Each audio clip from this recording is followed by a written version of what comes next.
Clandestime.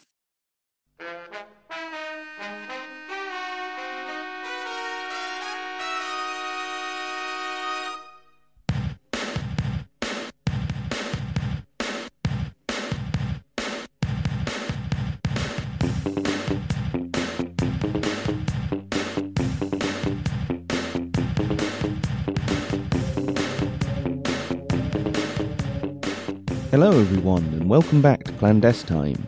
I am Tom Secker, coming to you from the grassy knolls of North Yorkshire, and this is episode 63, Homeland Season 5, Episode 8, all about Alison.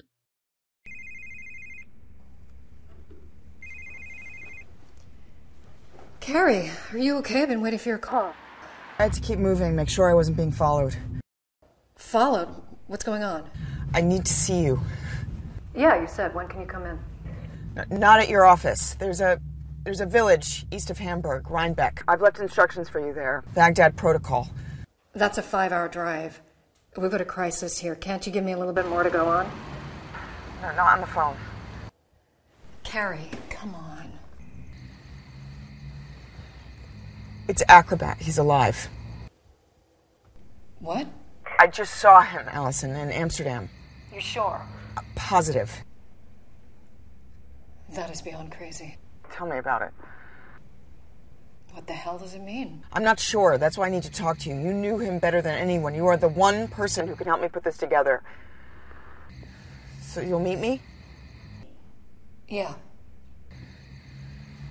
Rhinebeck, Baghdad Protocol. I have to go.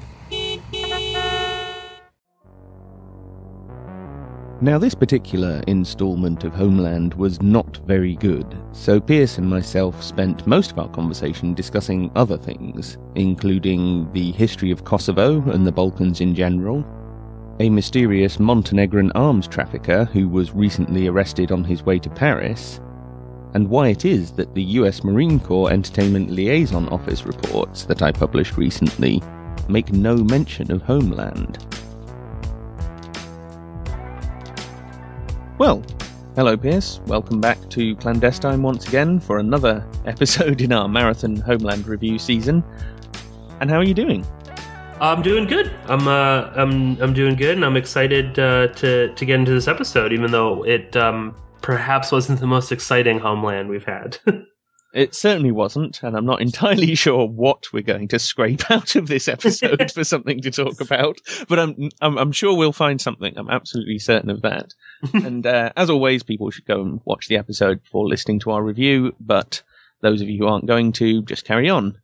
So what happens in this episode? It's a bit different, in as much as we have the ongoing storyline in the present, but we also have flashbacks to 2005. So we basically have two sets of storylines, really. So going back to 2005, we see Carrie arrive in Baghdad to take over the CIA station there from Alison. And Alison's key asset, Ahmed Nazari, something like that. Yeah.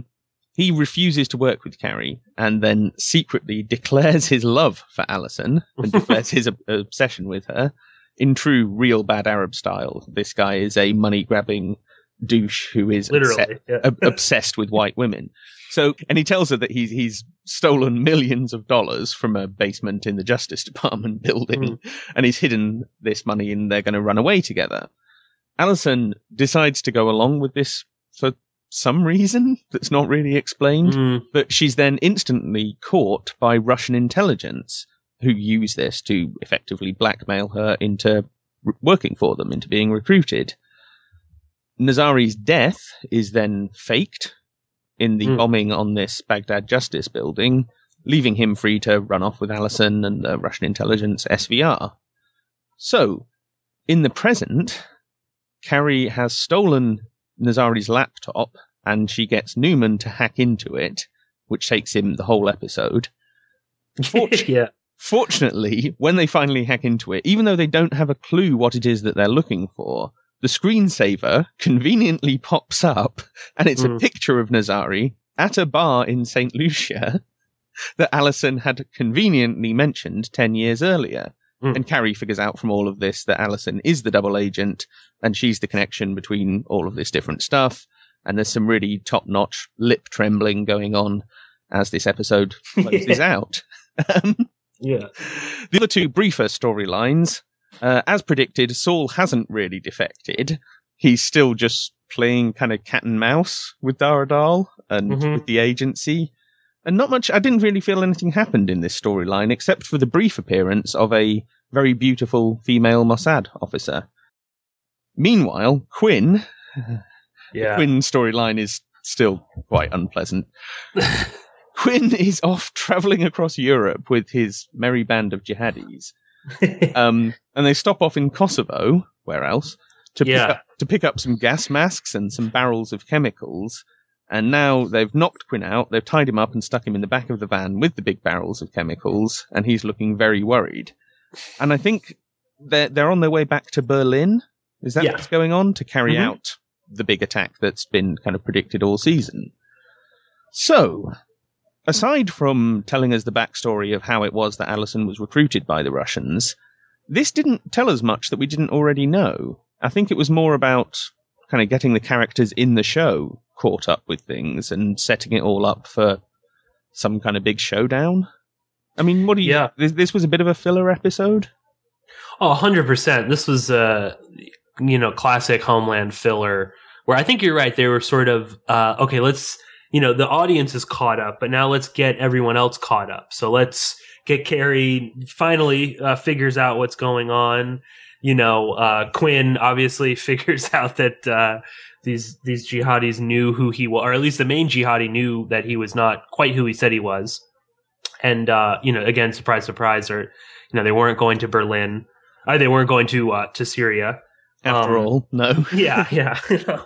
And again, I think it was just the flashback thing was interesting. Just to give you an idea of how little happened in this episode, I found myself writing notes, like, I really miss Carrie's long hair. I'm really tired of the wig. And it was really, I liked seeing sort of the old school Carrie with her like gray business suits with like nice earrings and like her long blonde hair. I hate Allison's bangs from about 15 years ago. I'm not a fan of, I like Allison's wavy hair now. Those were sort of the things that, popped out to me. There were some little nuggets that I think we'll get into, but yeah, this was definitely a filler episode. They did spend a lot of time in the flashback thing where I think they probably could have, they could have wrapped that up a lot faster. They didn't have to spend basically most of the episode is back in Iraq. Well, I suppose the thinking behind that is that most of these flashbacks are occurring while Carrie is driving back from Amsterdam to Germany. True. And it's kind of her thinking through the process. And these are supposedly what's going on in her mind. These are the scenes. But half of these scenes she wasn't even in. No. That's the other thing. She didn't actually see this happening. So they were kind of playing with it, the flashbacks in that respect. They were sort of showing, her inner monologue, her inner thought process, but also showing us some stuff that she doesn't know. So Yeah. Well, and I guess some of the flashbacks were Allison's, Carrie has a flashback in the car, and then, when Allison gets to the church where Carrie, is using as a dead drop, she has a flashback as well. But yeah, it was a boring filler episode too. Sometimes you can have a filler episode but at least there's some, information. This was basically like a whole episode to be like, yes, thank you, Carrie. You finally, figured it out. It was one of those where they really had to sort of move the pieces from A to B. Yeah, weren't all that interested in making it entertaining. I guess Allison really made an impression on Naziri because he's never changed his screensaver from about 10-15 years ago. It's still him at Banana Joe's in St. Lucia. It was really good luck. Again, a lot of this is like luck that throughout this whole season. Well, and correct me if I'm wrong, but didn't they find Naziri in Amsterdam through his wife? Yeah. So what is he doing with this picture of him off on holiday when he was there, having an affair with this red-headed CIA agent? presumably. Yeah, Is that I not? And Yeah. why? It just doesn't kind of add up to me that this is, when you pick the pieces apart, this guy doesn't appear to be an intelligence asset. So Yeah. Also, I mean, I don't think there was anything, the laptop we might not even go back to the laptop. You know well, what no, I mean? they've found it all out now, so what's it Yeah, matter? exactly. And clearly there was something in that massive safe that the, Russian agents knew the password to, that they opened up and they took out some documents or something. So clearly that's what was really important, not his laptop, which again, he just left, out in the open. Yeah, I don't know. Maybe it's just, it's just filled with pictures of him and Allison on vacation. Who knows? I really, really hope there isn't a sex tape. Yeah, right. I also thought, just to hammer on the implausibility of Homeland's storyline just for a bit, the whole notion that Newman was hacking into this laptop via Skype, Yeah. and that the way they connected the two was via a FireWire cable, which is something that laptops haven't used in about 5 years. Everything would just be done by USB, because, that's why it's called Universal Serial Bus. It's because it's, everything uses it. I thought, just once again, the whole notion of the hacker and the hacker character in this is really poorly developed. They're just using it as a consumable item in the storyline that serves a certain purpose. The character of Newman has not been developed since the opening episode. We know nothing more about him now than we did then. I'm really interested in him. I want to know what's going on with this guy. Like you said, we want to know what's his backstory, what happened with him in Turkey and why he can't go back there and all of this stuff. But we haven't found any of that out. And so instead, we've just got this technically incompetent and poorly explained storyline that's just, he's a hacker and there was these documents and, apart from that, he doesn't really matter. He plays this really perfunctory role in the whole thing, and I think that's kind of, to a certain extent, it's kind of disrespectful. Are they kind of saying fuck you to the hackers a bit in doing that? Oh, yeah, exactly. I mean, his stuff, again, talking on Skype is like, dude, really? And people will notice it's not Skype because they did use the actual, Skype interface and the Skype logo of several seasons back, and they actually got when Carrie's off in Pakistan, she's Skyping with her sister and stuff. Yeah. Right, and there was a huge controversy over that because all of these CIA people you would never use Skype and blah blah. It's just not secure. They would have been using something else. She's a high level CIA operative in Pakistan doesn't go on Skype to talk even to relatives or something like that. No. Yeah, it was that the whole tech, hacker stuff. That reminded me, I think I forgot to mention it, but it was it was a couple episodes back. There's a scene where Carrie is deleting the photos off her iPhone, and it doesn't work like that. You're not deleting anything. Those photos still exist, especially that, she goes through a whole series of photos that she's been, texting back and forth with Jonas. Those pictures they're out there. You're never going to delete them. They've already, they're in the ether of the internet and, all this sort of, they're not going any. So it's sort of like, if really nowhere else, they're on some NSA databank somewhere. That's what I mean. Exactly. Yeah. They're somewhere. Someone will find them. I think they just don't care. About the technical plausibility. Yeah, to make any of that. And maybe they're, half thinking, idiots watching the show, oh, it's safe to talk on Skype about, Russian sleeper agents and whatever. Well, and that it's safe to use Skype to hack into a Russian intelligence asset's laptop. Yeah. Well, again, now you see Newman, he's sitting in During's office with During behind him. Again, the CIA just doesn't know who this guy is still. At this point, it's like During must be walking this guy, signing him in to this giant building. And, it just, I have a feeling that all that could be explained away, later by the fact that obviously Dara Dahl is just completely, off his rocker. And, he's so obsessed with, with Saul and the Israelis and all that, he's just whatever, there's no one's watching during anymore. And I think again, they're setting up for this intelligence failure with these jihadis that are going to launch some sort of chemical attack in Berlin. And if only all this crazy other stuff wasn't going on, then they would have been able to catch them. But whatever. But yeah, it is like, again, this strange, mysterious character who, if anyone was watching during, or Laura Sutton, would have been like, okay, so this guy we've never seen before. He doesn't work at the Foundation. He's going over to During's gigantic estate, his Nazi castle.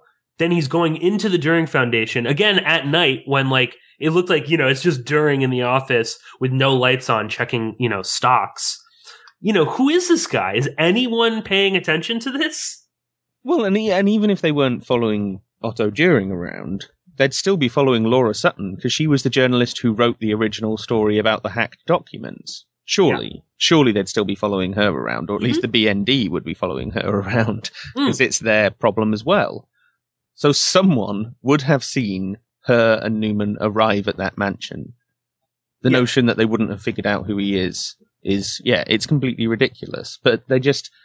Again, it's because they've downplayed the character, because they've made him such a fringe, functional character. Yeah. You're not really supposed to dwell on. Hang on, though. Mm-hmm. He should actually still be a primary target for them to be finding. So, yeah. Anyway, I mean, the most interesting bit for me in this whole episode, to be honest, was the fact that they chose Kosovo. Because normally Kosovo is not something that is ever referred to. In news, in entertainment culture, it's not somewhere you hear very much about at all. And I've got to say, in typically ignorant entertainment fashion, the location that they give is Kosovo, 70 miles from the Serbian border. Yeah. And the big joke here, and I know you just got it, is that Kosovo itself is only about 75 miles across. Yeah. So 70 miles from the Serbian border is actually more like 5 miles from the border with Albania or Montenegro. So why would you call it 70 miles from the Serbian border? Except to remind people of Serbia, of course. But yeah. But they're also relying on people being completely ignorant of how big, or small, rather, Kosovo is as a country. So, I don't know, something made me feel that I needed to point that out. Some people will feel it's geeky, but to be honest, I think it does point to... Again, they're just treating these countries as... And this is a place that's in Europe. Not that it makes much difference. I'm just saying that just as they will treat pretty much anywhere in Africa, most of the Middle East, and most of Asia, they'll even treat most of Eastern Europe with just, it's just sort of somewhere over there. Who cares how big or small the country is, or what it's next to, or who gives a fuck? It's just as long as people get this kind of tiny little twinge. Oh yeah, Kosovo and Serbia, wasn't there? Yeah, some jihadi something there once. But yeah, what do you make of them picking Kosovo? Yeah, and that was the first thing I wrote, was just interesting choice of locale. I was in the Wall Street Journal's, their little an intelligence expert weighs in. Dr. Houghton, was just, he was loving that. He thought that was great. He was saying, that's where all the jihadis go. And, he talked about, lots of the mujahideen in Afghanistan, going there to fight, with the Bosniaks and whatnot. Or that he even pointed out that, he believed that's where the Paris attackers got their weapons, was through the Balkans somewhere. Well, and there is this question, just sorry to interrupt. No. There is this question of this mysterious Montenegrin guy who was arrested in Germany this last week. Yeah. Mm-hmm. Who they haven't released his name. He also apparently hasn't hired a defense lawyer, but yet he was caught in a car on his way to Paris. The sat-nav was going to Paris, and his car had hidden compartments with guns, explosives, and grenades in them. So who the fuck is this guy? Oh yeah, and the Montenegrin authorities said they have no police file on him. So as far as they're concerned, thank God. They've never arrested him, and no one else has, or at least if anyone else has, they never told them. So they've never heard of him before. So who the fuck is this guy? Frankly, of all the things that's come out of the aftermath of Paris. This is the thing that I'm wondering. This is the story that I'm actually interested in. This is the story that I want more details about, but we're not really getting them. They're all just focused on the brown-skinned guys that have been shot or blown up by the Parisian authorities. So, sorry, I was just intervening on that score, because, of course, he's from right next door. Sure, yeah. No, I think I think it is interesting they pick Kosovo. It does make sense. Obviously, there are a lot of, former jihadis, active jihadis within Kosovo. It is a fairly, the borders are pretty porous. It is, for all intents and purposes, a fairly corrupt country. Especially if we're looking at it from, say, European standards or whatever. It's easy to move guns, to move heroin, to move people throughout Kosovo. So that makes sense. On the flip side, of course, what Dr. Houghton doesn't point out in the Wall Street Journal, and what no one else will point out, is that, of course, the CIA and, the American military basically created Kosovo. And, most of these crazy jihadis in Kosovo were CIA assets. These were, groups like the KLA, would never have existed, would never have been as powerful as they are if it wasn't for the help of NATO and the deep state and the CIA. And again, for people that don't realize, and I know, Tom and we've spoken about this, just privately, but Kosovo is one of, if not the most made up country in all of Europe. It doesn't really exist. I'm sorry for all of the Kosovar listeners out there, but there is no such thing as a Kosovar. They're Albanian that live in Kosovo. No, they might as well just be part of Albania. Yeah, I mean, again, I'm sorry to all but this whole country was created mainly, by people like Wesley Clark, Madeleine Albright, and Bill Clinton in the 1990s. And of course, that's why Madeleine Albright, Bill Clinton, and Wesley Clark, own everything from the telecommunications industry to all sorts of other major businesses in Kosovo.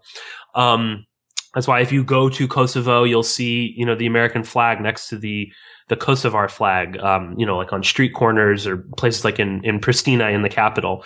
But yeah, it's this completely fictitious country, run by this essentially mafia that's known, politically as the KLA, but is, of a radical, crazy, organ harvesting, heroin smuggling, criminal group that, parades around as the legitimate government of this a NATO entity, basically.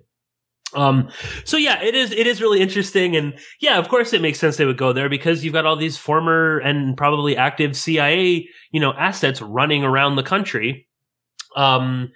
Essentially, yeah, you can get anything you want in Kosovo. And just to kind of hammer this point home, but, the Kosovo flag is very, it's like the same blue as NATO. It's got stars. It's like, it just, I don't know. It's like a little NATO protectorate. Yeah, exactly. Yeah, and it really does exist, in part to, for NATO to get a presence within the former Yugoslavia. Obviously now we've got lots of other countries are within NATO's orbit, like, Macedonia or Serbia, Albania to a degree. But Kosovo was sort of the beginning one. That's the first one.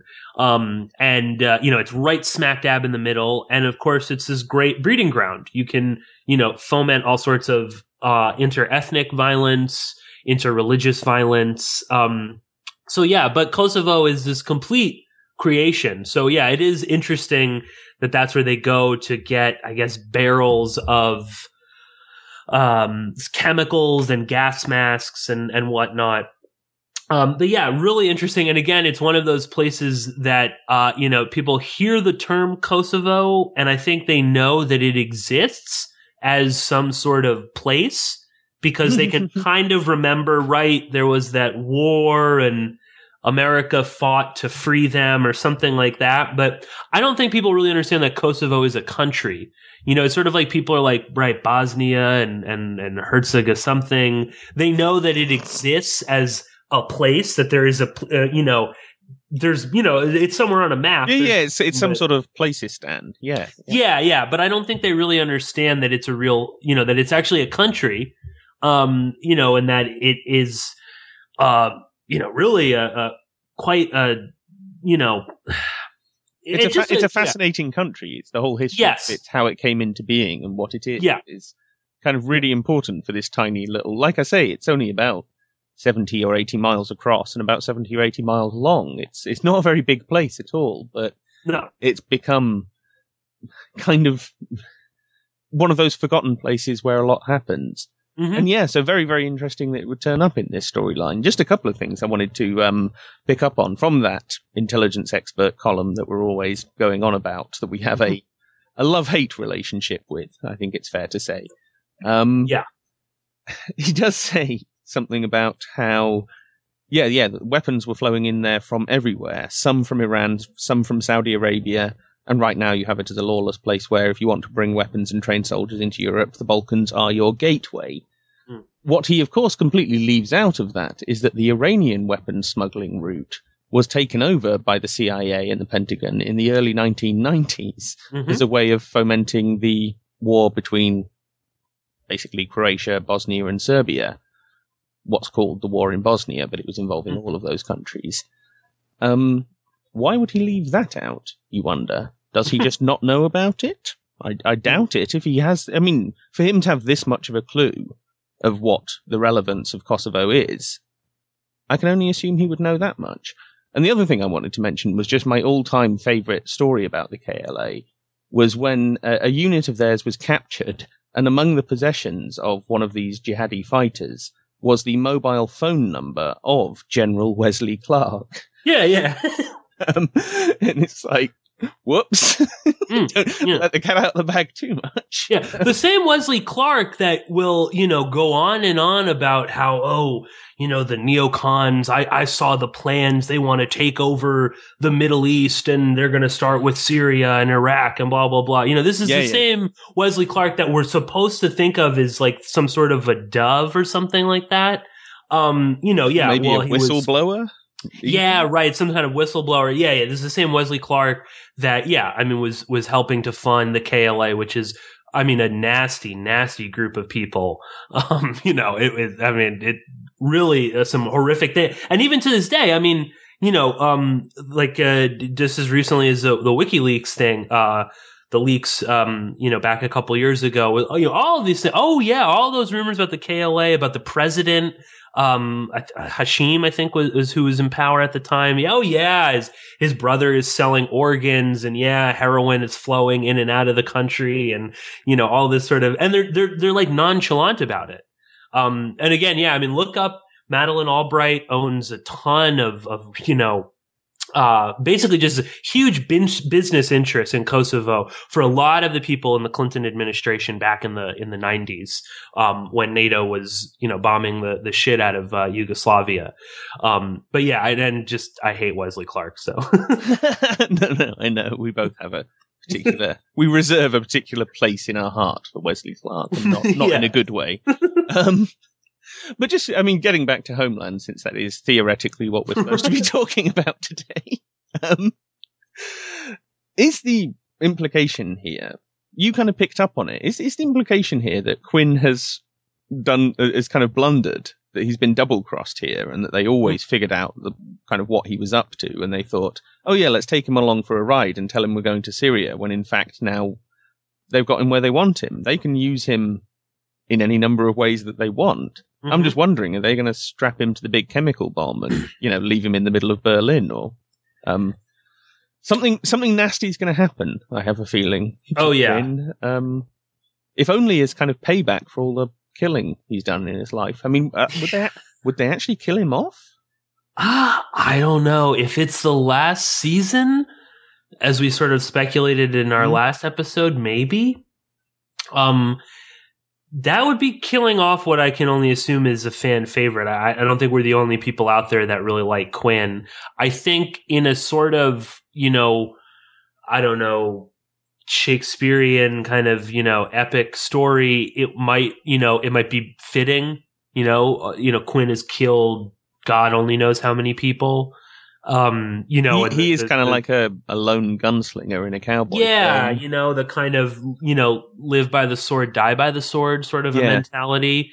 I could see them doing that. I mean, I have a feeling there's a little, they have these little 1 minute clips of the next episode, and you see Quinn being dragged in, and obviously we'll talk about it next week, but you see him being dragged in, and it's this super high tech terror cell, and they've got cameras everywhere and computers, and they're doing online stuff, and they've got all these chemicals and like a recording studio or something. So I wonder if maybe they'll take, I wonder if maybe they knew not only that Quinn was CIA, but that he was in Syria killing people.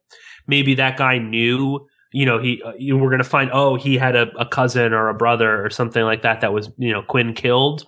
And maybe they'll put him on and they'll make him do some sort of, confessional tape and, I'm Peter Quinn, former, I'm CIA and I killed. Blah, you mean blah, like blah. like they did a bit with Saul with the in the last exactly. series. Yeah, maybe something like that. Yeah. And that would be, that is what, terror groups like that do. I mean, we can, Bo Bergdahl, obviously a Homeland favorite. He was made to do numerous tapes like that. So I have a feeling that that's going to be part of it, but I think there's going to be more. I think they're going to have something special for Quinn. Like he's, I don't know, maybe he'll be bugged somehow, and Carrie will go to rescue him, and it'll all blow up, and I don't know, Berlin will be some chemical smoke bomb or something like that. But yeah, it doesn't look good for Quinn. The other thing is, I mean, I don't know, but two things that popped into my head. One, with the jihadis, why even take him to Kosovo? Yep. Why not just knock him out and tie him up with duct tape, leave him there? Did you need to bring him everywhere with you? I didn't really get that. The other thing again is, why not just arrest these guys? I understand the whole concept that Daradal wants to, kill some high-ranking jihadi in Syria. But at the same time, it's like, why not just pick up these guys and torture them and figure out where this jihadi is and bomb right, Piers, that's a bit, No, I know what you're saying. In terms of the story. I mean, I'm just thinking they bust people for way less. Or they bust people all the time for wanting to go fight jihad. I mean, they've got these guys, and again, it's the CIA. I mean, what's stopping them from arresting these guys and, rendering them to Egypt and, getting all the information they want? And again, it's like to kill one jihadi who will be replaced by, someone else a day later. So I don't know. That was just two sort of interesting things. I mean, I understand it's a plot, it's a plot device, and they want to get there. Sure, we understand all of these are plot devices, but the implausibility, the rank implausibility of so much of this does kind of piss me off. Because just as you were speaking then, I was thinking, well, also, when Quinn went to meet Daradal to have a sandwich by the river, and Daradal had his rather creepy moment as he was getting a bit excited about the prospect of murdering some people. Are they not tracking Quinn in some way? Do they? Maybe they are. Maybe that's how they know. Maybe they've got a satellite following that van all the way to Kosovo and back. I mean, they wouldn't just let him go back off to this place without at least knowing what was the address of this house that they had you in and that kind of thing. So, just the notion that they're not, like you say, they're going to try and sell us this story when this attack eventually happens, presuming it does, of, it's because they were distracted with the Russians and the Israelis and the plane and all of this stuff and the hack, and that's why they didn't stop the terrorist attack and why all these people had to be killed. And they're probably going to try and sell us that storyline when, in reality, they have nothing more pressing to be doing than following this group of people who they know have murderous intentions. Yeah. It's like, the Russian stuff, well, you have to kind of wait and see and play the chess game with that one. Whereas the most pressing issue, surely, is the people who actually just want to kill a bunch of people. Yet no one seems to be paying attention to that. So it's not really an intelligence failure, is it? It's more like it really is in real life, where they actually just don't care. To a certain extent, I think, whether or not this happens. I mean, let's face it, they're not very good at stopping terrorist attacks. If they're really trying to, they're not in reality very good at it. So, I guess at least Homeland is being plausible on that score. Yeah. In a warped kind of a way. Yeah. But yeah, no, I know what you mean. It is just, I mean, again, it's just, well, who's running the Berlin station? It's like Dara Dahl and like a group of 5 people. You know, you're talking about a major station. This is, I mean, it's like from Berlin. In one of Europe's 3 major cities. Yeah, exactly. Right. And we're meant to believe that it's from Berlin that all European operations as far as Ukraine are being run. So that may actually be true. I'm not doubting it. I think that the Berlin station is actually extremely important. You've got all those American, so-called NATO troops basically occupying Germany.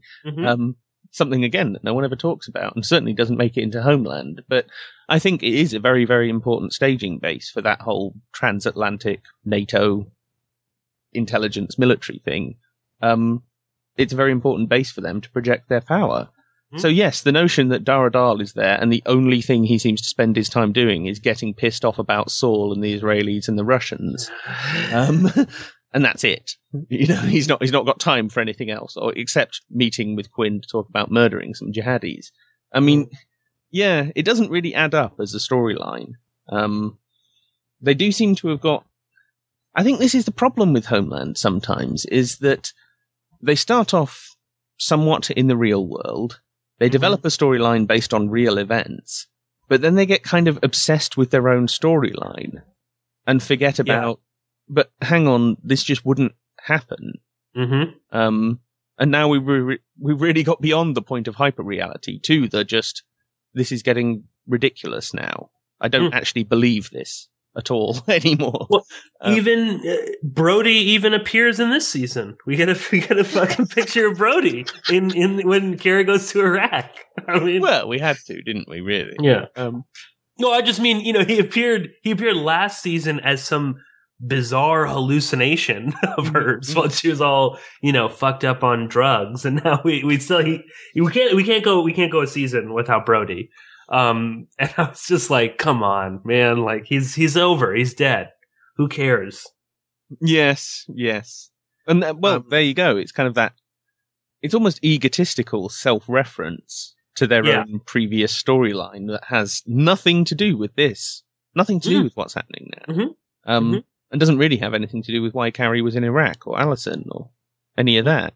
So I suppose, the only thing that I can say that's remotely relevant or important really about this episode is that they are portraying the CIA as pretty stupid, ultimately. Whether they're trying to or not, I'm not sure, but in terms of the balance of power and the balance of intelligence in this episode, certainly the Russians look very crafty, because they recruited Allison way back in 2005, at a time when Russia were just, in reality, sitting back and letting NATO take Iraq. But we're being told, oh no, yeah, but secretly they were in there with their intelligence and they were trying to recruit our assets and trying to recruit our people. So that's the message they're sending about the Russians is, by God, they're way ahead of the game. And even the jihadis are outwitting Quinn. Yeah. Quinn, this extremely seasoned black operative, is being outwitted by a bunch of guys who really aren't very, together. Their leader did just get murdered last week or the week before. This is a pretty ragtag group of jihadis that we've got going on here, yet Quinn apparently fooled completely. So... Well, they're not even jihad. I mean, one of those guys, there's that scene where Quinn is like, have you ever been to jail? Have you ever been in a war zone? And it's like this kid, he's just like some regular ass guy, doesn't even seem that radical. He doesn't seem, psychotic or anything like that. He seems fairly, sort of like the type of person that you wouldn't mind having a beer with or a cup of tea or something. But bearing in mind he is a Muslim, you probably wouldn't have a beer with him. But I know what you're saying. Right. That's why I said tea. Sure. But no, you're right. So, but you see what I mean? I think that the only real kind of substantive metaphor that's going on in this episode is CIA are under lots of pressure and caught in this complex world that's really difficult. And actually the jihadis and the Russians are far smarter and more crafty than you could possibly imagine. And that's sort of the only takeaway I really got from this episode, to be honest. But is there anything else you want to kind of bring up, or anything you want to say about that? I'm struggling to say anything really here, Pearse. It wasn't a good episode. Yeah, I know. I think that is one of the takeaways. Now, who knows if that's deliberate?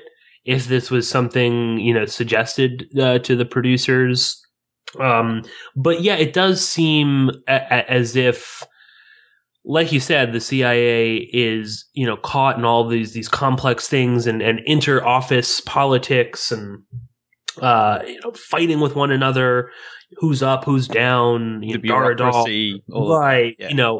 And all of these things are slipping through the cracks. And at the same time, the Russians and the jihadis are smarter than anyone else in the room. I can only assume this is another way of just reinforcing the notion that the security state exists beyond the CIA, that we do need NSA, DHS, the FBI, the DEA, the whatever, IRS, all of these entities are really important, NATO, and that we need more of them, because the CIA is just this poor little tiny underfunded, group where they look, they can barely, handle one station in Berlin. They still don't know where the hackers are. So perhaps they still haven't figured out who the double agent is. It's Carrie who's off on her own who's figured that out. CIA, clueless. Mm-hmm. So yeah, this could be a sort of. It's like a mea culpa. It's kind of we're just this shucks little agency. Don't question when we are some Orwellian bill gets jammed through Congress, because you need it. Because look, the CIA can't do it alone. They can barely run their own ship, let alone the entire world, which, again, NATO and the West is supposed to be protecting.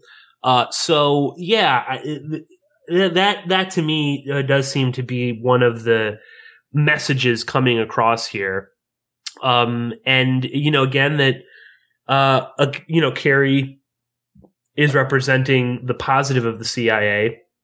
And it's only through, her desire to save herself and her life and her daughter that she's able to piece together that, Allison is a double agent and it's been the Russians all along. And, look, this is what we need. Not all this craziness. But yeah, I do think they are trying to reinforce this idea that, more security, more intelligence, money flowing that way. That's all a good thing, because they need all the help they can get, because look how badly run they are. And that's something that's been sort of a constant throughout all of Homeland.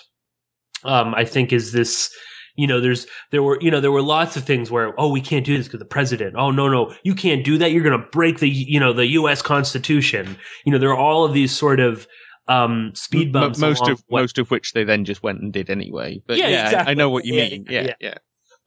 So, they've been hammering that now for 5 years with the series. So, and that is definitely one of the,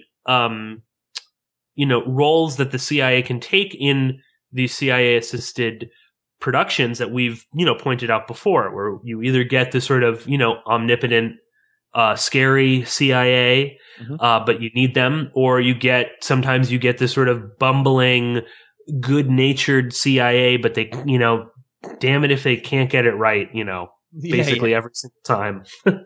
So, yeah, I think they're definitely reinforcing those things.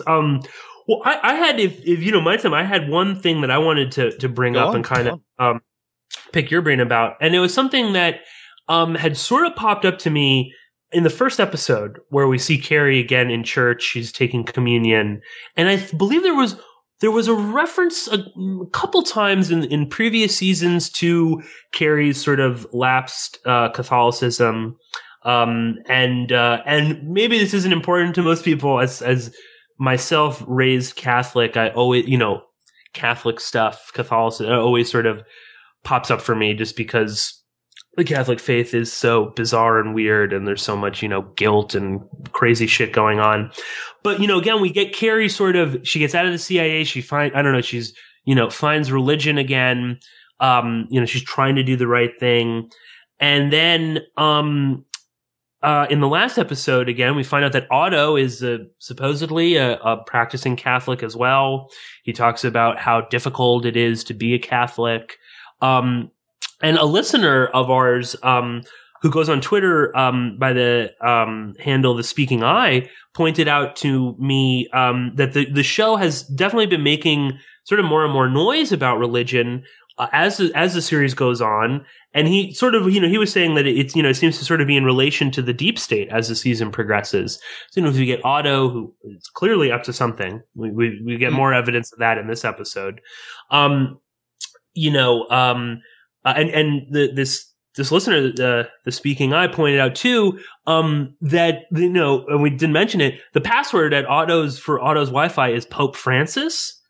Yes. Kind of weird. And then in this episode again, we get Carrie using as her dead drop a church. Now, not that crazy. We've all seen that in spy movies. We've seen this in mafia, movies. Or, they always meet in church. No one's going to die in a church, or whatever. But what I found interesting in that is that when Carrie calls Allison, when she's still driving back to Germany, or I guess she is in Germany at that point, she tells Allison there's a little town outside of Rhinebeck, Baghdad Protocol. That's all she says.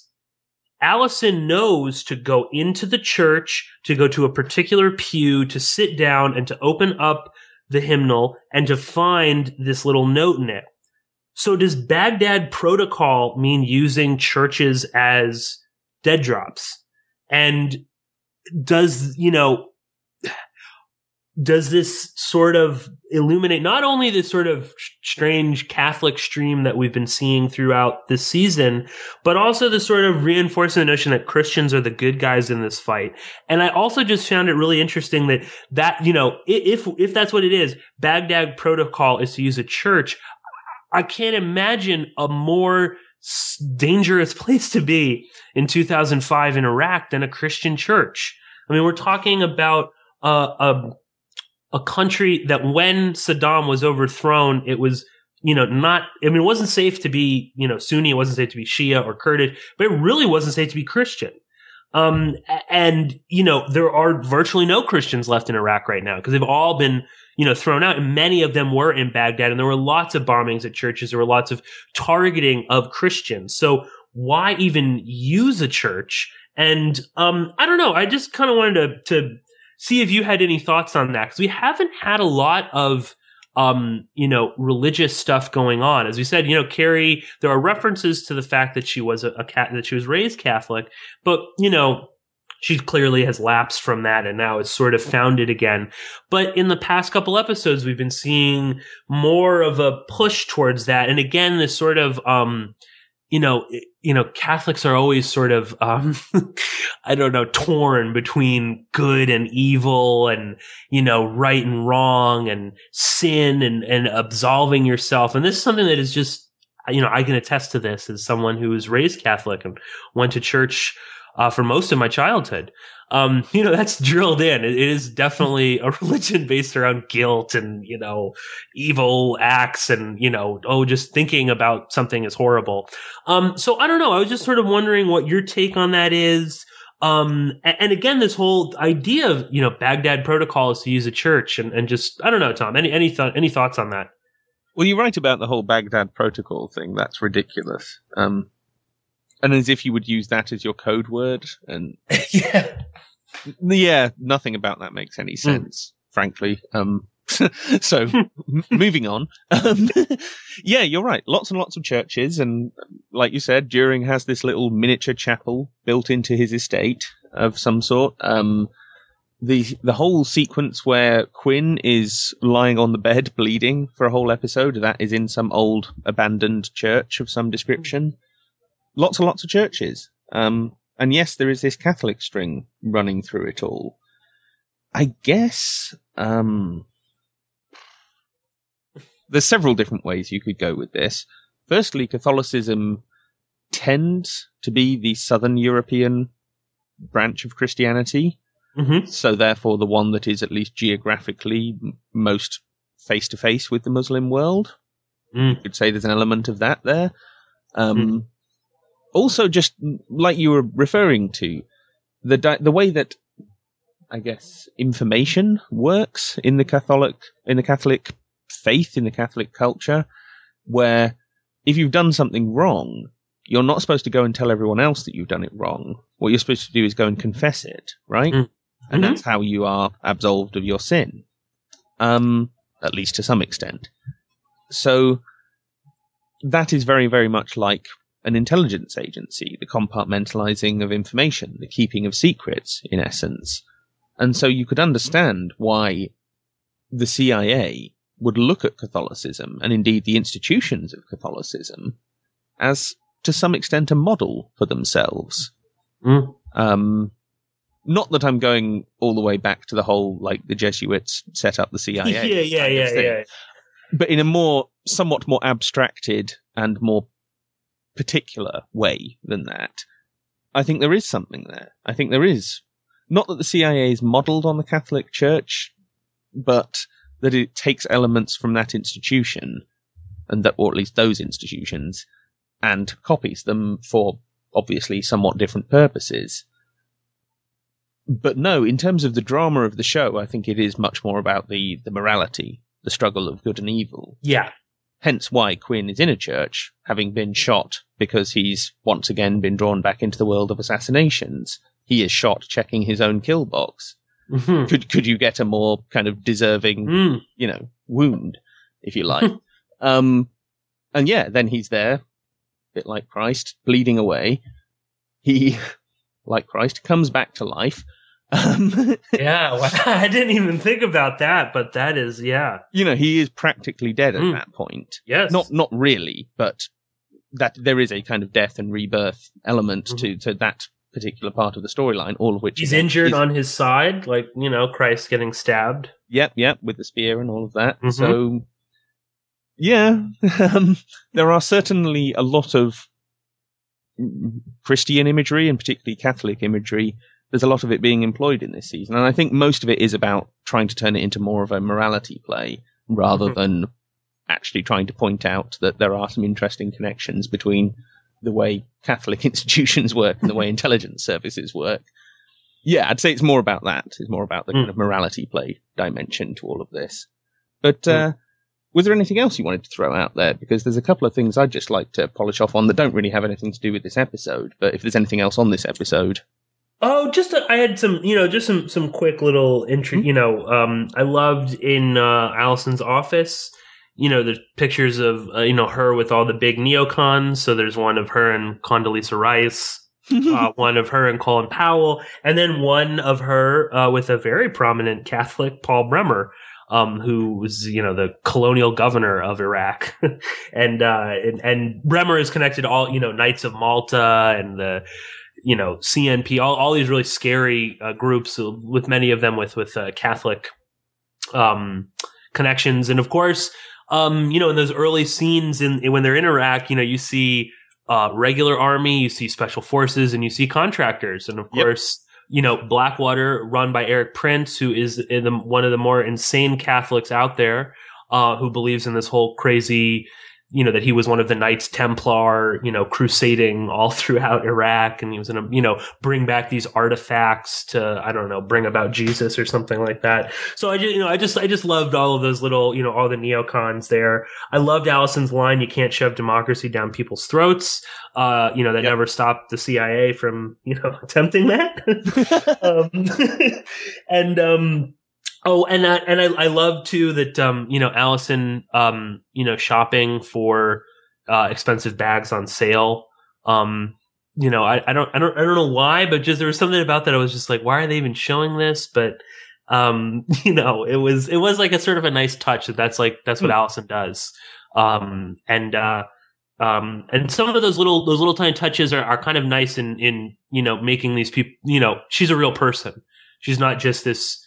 Obviously she's buying these really expensive handbags, but that's what she does when she's bored, when she's stressed. She's like, "Oh, yeah, that's a nice bag. All right, I'll buy that. Maybe that'll make me feel better about being a Russian double agent." And the last thing, Two things. I was real quick. HSBC is the bank that Allison wants them to use. Yep. As a great shout out, and of course is a huge, a bank for drug cartels, and the CIA has been, all the time. One other quick thing is there's that scene where Naziri is, saying, "Oh, I've infiltrated the Mahdi army and blah blah blah. They'll use a power drill and put it through my head." That instantly jumped out to me because that, of course, is the rumored tactic that was used by the death squads that people like Michael Steele and David Petraeus helped to set up and run all through Iraq. Like the Wolf Brigade was one that Michael Steele set up, and there were numerous rumors about the Wolf Brigade using power drills to torture people. So I just found that an interesting, that's what they used as that's what they're going to do to you. But those were all my little interesting things. So whatever you got, Tom.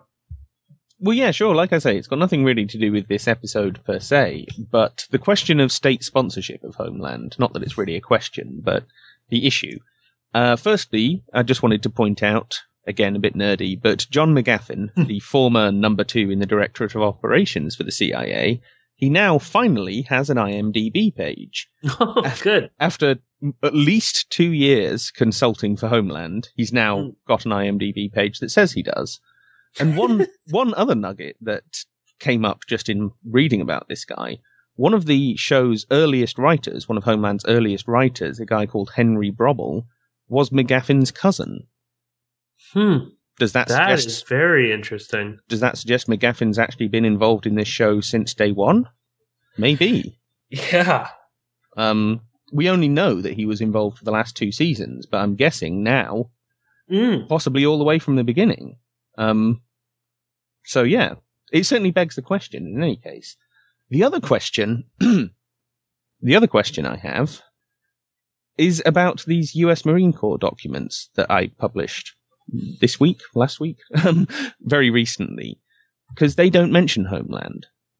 These are reports from the Marine Corps' Entertainment Liaison Office that cover 2008 to 2015, so the whole lifetime of Homeland. And, I mean, even if they rejected their application for assistance from the Marine Corps, there should be a reference to it in these reports somewhere. But there's no reference at all. The flip side of this is that the Marine Corps Entertainment Liaison Office has an archive that I got a list of folders from, and they went to pains to tell me this doesn't necessarily mean that every folder in this archive is us helping the show or the film. It just means they contacted us. So we know that Homeland contacted them. So why is there no reference to it in their reports? Even if it is to say that they didn't help the show, which I'm sure they did. Well, Brody is a Marine, is he not? Well, and his best mate's a Marine who's banging his wife and all of that stuff. I mean, there's tons of Marines in the first season and a half of this show. Is there any chance the Marine Corps weren't involved to some extent? I don't think so. I don't buy it. So what's going on here? They're being excessively secretive about something that we could quite easily put together without them even admitting it. So, yeah, I don't know. I just thought I'd bring this up because after several years of watching this show and after, this is the third year that we've been reviewing the show, it just baffles me why they'd bother trying to keep a lid on this. Yeah, I think, again, it seems the more and more hard physical evidence we get on this sort of stuff, be it the big DoD release that you got, there was recently, which is literally a goldmine, and it's not very long at all, but the that Inspector General report from the CIA. That Judicial got, that Judicial Watch got. I mean, you can tell that it seems like there is really no one totally in control about what is going on in terms of military and intelligence organizations and their relationship with Hollywood and with entertainment. There's no hierarchy. There's no, two organizations that are, all about hierarchy. especially the military, there seems to be with certain things, nah, there's nothing here. With other stuff, oh yeah, we loved this and it was great and it was, morale booster for the troops. But yeah, then you get things where there's just nothing from the Marine Corps about Homeland. Again, a show that is about a U.S. Marine who becomes a jihadi. I mean, they would at least, if they didn't like it, they would at least have put up a stink about it. And again, I can't... this is the thing that I find so bizarre, is that particularly in these Marine Corps reports, not like the Army ones and the Air Force ones that I got earlier in the year, but these ones actually list things that they rejected. Every weekly report has a rejected requests section. So even if Homeland got in touch and said, oh, we're doing this story, and they said, oh, no, we don't like this idea of this Marine who becomes a jihadi, that should be in there. There should be in some reference to Homeland. And they said, no, we met with the producers, but we refused because of whatever. It didn't conform to the image of the Marine Corps that we like. But there's nothing, absolutely nothing. But we know they did kind of have some sort of contact with them. So was that officially through the ELO or through some kind of back channel? Or like you say, there doesn't seem to be a formal bureaucratic structure and a formal hierarchy of decision making in this. There seems to be some degree, certainly with the CIA, but now we're starting to think, is this going on with the DoD as well? Where there's some people who are just sort of roaming out there cowboying on their own with this stuff. Or it could be a matter of there was such assistance that they don't want a paper trail on that, I mean, this is pure speculation. But how much did the producers know about Bo Bergdahl that we didn't know about until it actually, until he was finally released? Good question. I mean, how much military, the military advisors were really I mean, again, the Bo Bergdahl stuff, and again, and we'll have to keep an eye on the trial and what's going on in the news with him. And it's been sort of quiet for the past couple of weeks and months right now. But yeah, I mean, I wonder that was the impression that I got from some of the sort of CIA stuff that we've seen in terms of real documentation, including in that Inspector General's report, is that, sometimes it seems like when they get close enough to these productions, there just is nothing. It simply does not exist that they are working together. And I wonder if that's not deliberate because, again, from that Inspector General's report, you've got Hollywood producers and screenwriters meeting with active undercover CIA agents. Now, where are they meeting in America? Are they meeting overseas? Are they meeting at Langley? Who knows? I mean, it seems deliberate. And again, that Inspector General's report is more or less making that assertion that they are, there's nothing in terms of oversight in this. And the response from the CIA is, it's too much work. We don't want to do it. It's not important. It doesn't matter. It's just a couple Hollywood films here and there. Move along.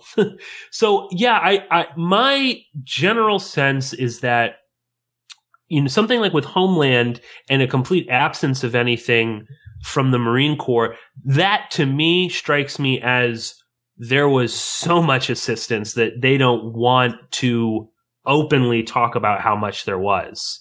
So maybe they carved off a few of their staff and give them a separate team that, okay, you're dealing with that, and so it isn't going into the weekly report for the exactly. Just whatever. Don't file anything. Don't talk about this at the water cooler. This is your own little mini project with Homeland and all this stuff. And again, the whole show in those, first couple seasons basically invented the Bo Bergdahl story. So I don't know, but it does make you wonder, how much did they know about Bergdahl that we didn't know about? Or just how much assistance was this? Was it to the point that, if you really, if the truth came out about this, even the average person that doesn't really care about this stuff would be shocked. I think that's their ultimate fear. I think they're, generally speaking, they're okay with people like me or you or Trisha Jenkins or Matt Alford. They're okay if we know about it. You know what I mean? we can put some pieces together. They must be to some extent because they keep answering my FOIA requests. Yeah, exactly. Yeah. And they certainly know who Trisha is. I mean, there's no doubt about that. Well, her name turns up in the army documents. Yes, they do. Interestingly exactly. enough. Yeah. But I think to the general public, especially in light of the these quote unquote revelations that Jason Leopold and Vice have had about what we already knew in terms of Zero Dark 30 and the CIA, that didn't really turn out so good. Even average people, regular run-of-the-mill middle America wasn't super excited about how much the CIA was working with a couple of Hollywood, directors and producers and writers. So I think that, there are certain things where, who cares that the military worked on Pacific Rim? But, people might care if the military was feeding them, classified information about Bo Bergdahl. They might be a little bit more peeved if, to the point that, so Catherine Bigelow and Mark Bowl allegedly have seen these, photos from Abbottabad, of bin Laden dead. So they can see that, but the average people can't. That's a huge implication. That's a huge thing. That's a big story. And I think all of these, the CIA and the military are getting more and more careful about what information they let out there. You've obviously, Tom, you've been lucky, in getting a ton. I mean, this stuff is gold for people like us, but I do think that there are certain things they're just not going to put out there. So, like the fact that there's just nothing about Homeland. It does not exist to the Marine Corps', entertainment liaison office. That seems just so crazy that there must be something in that they don't want us to see. That's my general paranoid, take on it. Well, yeah, but I can't fault your logic. Because even if they weren't involved, why is there no reference to them rejecting the request? Mm-hmm. Like they did with tons of other stuff, even minor stuff, the odd episode of this show, the odd bloody advert for this product, whatever. Mm-hmm. And they just said, oh no, we won't do that because we don't do endorsements. If they're recording that, yet nothing about Homeland, which at the time was one of the biggest TV shows around in those first couple of seasons. It was really a high profile show. So it's a red flag. There's something is going on there, but exactly what, obviously, we can only speculate. But I think we should probably wrap this up here because we haven't really talked about the episode that much. I appreciate that. But to be honest, when you've watched this episode, if you've watched this episode, you'll probably agree with us. There wasn't that much to talk about in this one. So, Pearse, let's desperately hope there's more to talk about in the next one and we don't have to struggle on like we did a bit in this review. And I'm looking forward to talking to you again. Yeah, so am I. And I think next episode will be exciting. So I can't wait. Well, let's fucking hope so. Should keep that in the recording. So that was our latest conversation on Homeland, and as per usual for the next discussion, when we'll be reviewing the next episode, you'll have to check into Pearse's site, PawkinsPolicyReview.com, or just subscribe to his site via email or RSS. Just quickly, I know that I promised that I would have the Kingsman review episode out, and I haven't. So my apologies for that, that's entirely my fault. I just got distracted or just had other things to do. It'll be out very soon, and that is a promise that I promise to stick to. In the meantime, check into spyculture.com for all my latest stuff, all my latest work, and to support me if you'd like to offer me a little thanks and encouragement in doing this. I do want to thank all of you who've bought copies of my book or digital downloads recently, and I am trying to get a single zip file containing the first 50 episodes of Clandestime up onto my server, so that I can make that available for buying and downloading. Lastly but not leastly, you can subscribe to this show via RSS, email, iTunes, Stitcher, and many other podcast apps, so go to spyculture.com/subscribe to get all of that. As always, I am Tom Secker, and you've been listening to Clandestime, so thanks for listening, and take care.